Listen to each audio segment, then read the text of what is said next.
मल्लिकार्जुनच्या नंदी शाखेचा वर्धापन दिन उत्साहात साजरा। मल्लिकवाड येथील श्री मल्लिकार्जुन सोसायटीच्या नंदी येथील शाखेचा पहिला वर्धापन दिन साजरा करण्यात आला। शाखा कार्यालयात विष्णू कोकणे दाम्पत्याच्या हस्ते सत्यनारायण पूजा करण्यात आली। यावेळी मुख्य शाखेचे संचालक डॉ. धनंजय पाटील म्हणाले, चिकोडी निपाणी तालुक्यात संस्थेच्या 9 शाखा उत्तमरित्या कार्यरत असून विश्वासाला पात्र ठरत आहेत। हे केवळ सभासद, ग्राहक, संचालक, ठेवीदार व कर्मचाऱ्यांच्या चोख व्यवहारामुळे साध्य झाले आहे। नंदी शाखेत पहिल्याच वर्षात 2 कोटीवर ठेवी जमा झाल्यात। नागरिकांनी संस्थेवर विश्वास ठेवलाय। चिकोडी निपाणी तालुक्यात मल्लिकार्जुन संस्था आदर्शवत ठरत असून मलिकवाड गावात मुख्य मार्गावर स्वमालकीची भव्य अशी नूतन इमारतीचं काम जोमात सुरू आहे। थोड्याच कालावधीत बांधकाम पूर्णत्वास येईल असं त्यांनी सांगितलं।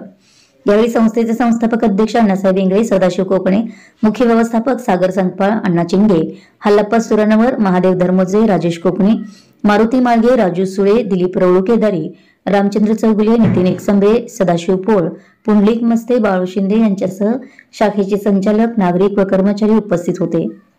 विशाल कांती न्यूज साठी अमर माने।